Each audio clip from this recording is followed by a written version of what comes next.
people take their projections of a world, in inverted commas, as an actual world in itself. Okay, so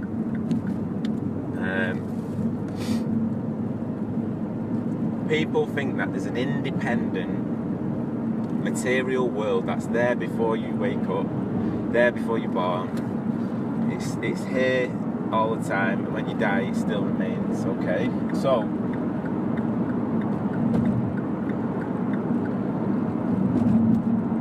in this material world, okay, so you're a human being, right? You've got a universe which is apparently 93 billion light years in observable being the key word, diameter, right?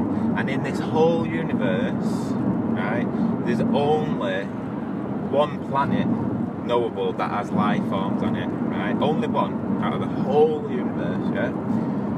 And within this planet there are organisms, and within these organisms there are brains, and in these brains it contains, this is the belief, it contains consciousness. Okay, right, so going from that model,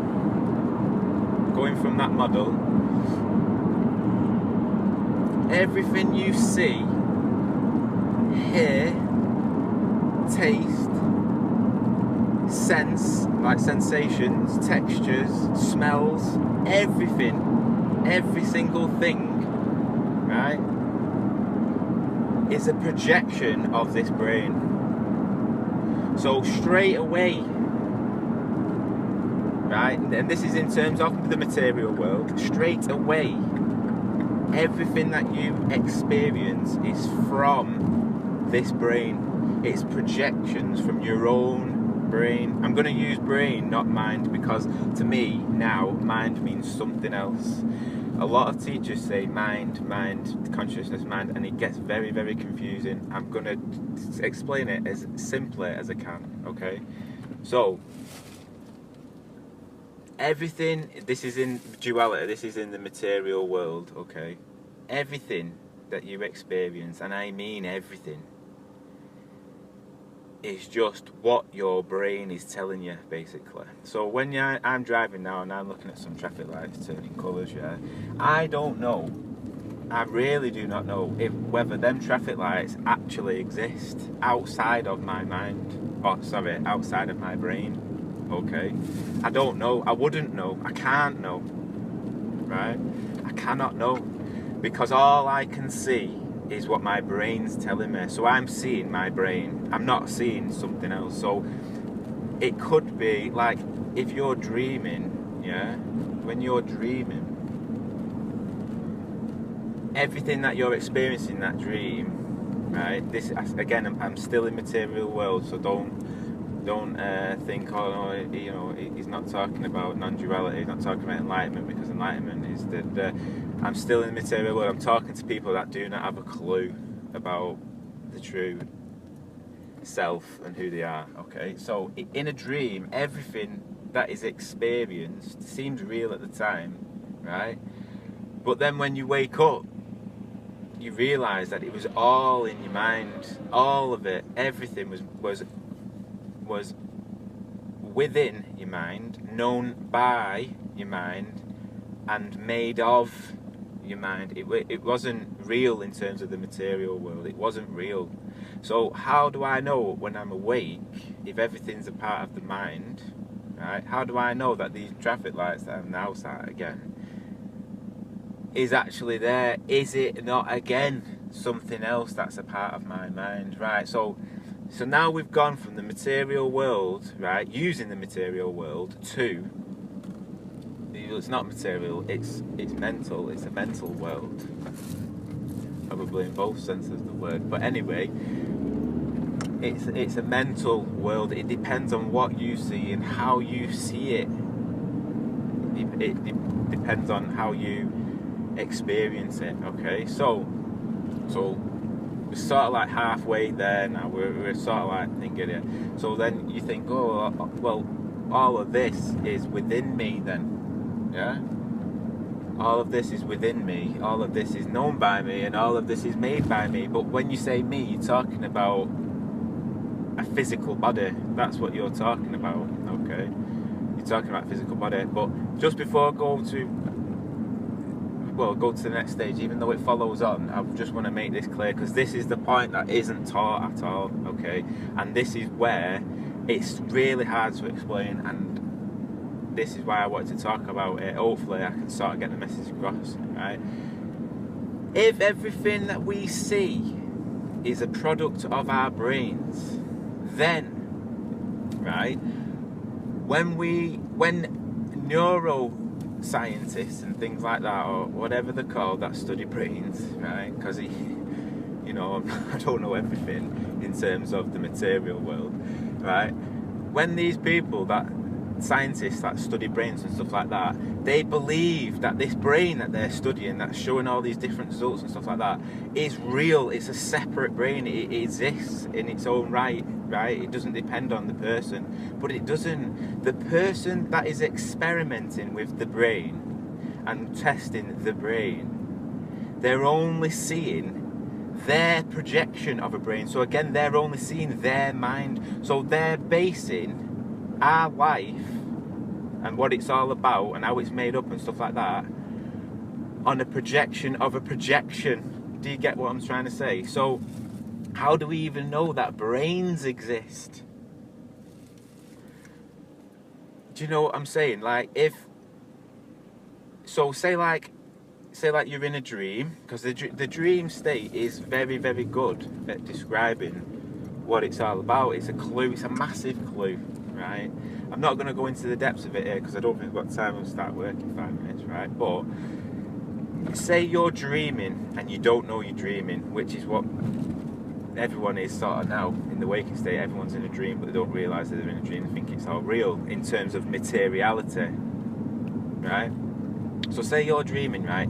Within this dream, if someone said, right, I want to see what this world is made of, yeah? And so they go up to, say, I don't know, like a dead person, right? Like they do in real world, so to speak. And they cut them up and they test all like what it's made of. And then they find out that everything is fundamentally made of, right? In the real world, they say it's made of particles, etc. Say like in the dream world, they say it's fundamentally made of popcorn, right? So they cut everything up, they get it under microscopes in dream, and they say like, oh, everything is made of popcorn, the lot, right? It's just popcorn bouncing around at different vibrations, it's bouncing around in different patterns and stuff like that, and all them different types of popcorn, right, they make the material world, they make the world, yeah, right? Is that true? It's true in dream, but the dream itself, as we know, because we've woke up from it, this is why people say wake up, is made of mind. So it could be made of anything. Scientists tomorrow could turn around and say, oh, we were wrong, you know, it's actually not particles, we can even drill it further than that and it goes down and it's such and such a thing, right? A new thing. It'll just keep going down and further and smaller and smaller, or whatever, or different patterns, blah blah blah blah, right? But is it real? Because whatever we discover in the outside world, right? Whatever we discover in the outside world is basically just a projection of our minds anyway. Do you understand what I'm saying? So basically, you cannot. All this stuff that we're told is a belief. It's a belief that things actually exist outside of our minds, which we don't know. We do not know. We can't know because all we know is our minds, right? Okay, or brains, should we say? Right. Well, that's the thing. We don't know that we've got brains. If you take this view, we just don't know. We've been told we've got brains, but that's in the material world, and we know that we don't live in a material world. We live in the mental world, right? So the only thing we can go off is our actual experience. And our actual experience is the complete, and I'm not joking, the complete opposite of what we actually have been brought up and conditioned to believe, right? Everything is within consciousness, right? And I mean everything. It doesn't appear to a consciousness. Remember before when I said we know everything's mind, but we think it's our mind, we think it's a projection of our body, That body itself and our mind itself is also within consciousness, right? In our experience. It's within it, right?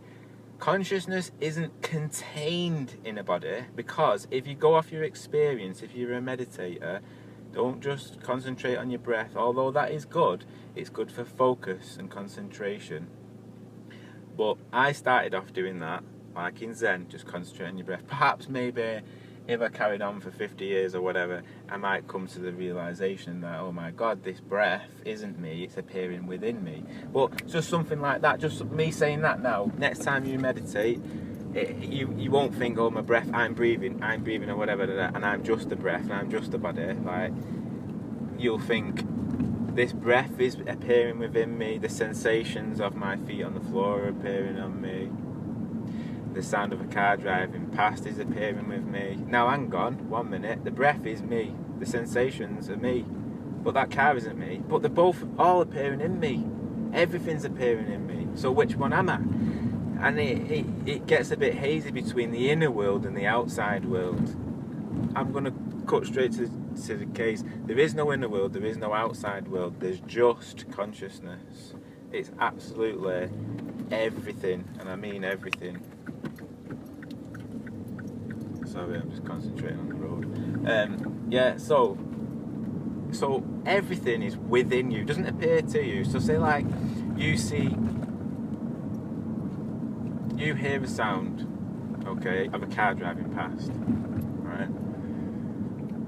Thought says that's a car outside driving past, and I can hear it. I, as in the body, can hear it with my ears. My mind's telling me it's a car, blah blah blah. But that's a thought. Experience actually says that that is a sound, and that sound is known. That sound isn't made out of a car, because we don't know if a car exists at all. So that sound is just a sound. It's thought that says it's a car that's outside and blah blah blah. It's a thought that puts name and form onto all experience. So when a car drives past you experience a sound which is appearing in awareness and is made by awareness. You experience a thought which tells you that it's a car outside, but this thought appears in awareness and is known by awareness. And then the border which you think is there, the border like between me and the sound, right? Me as a body and the sound, is just a sensation. And this is the best bit. The sensation appears in awareness and is known by awareness. So the whole experience of a car driving past is wholly awareness. It has to be awareness. It cannot be anything other than awareness. If it was, it wouldn't be known. It just would not be known.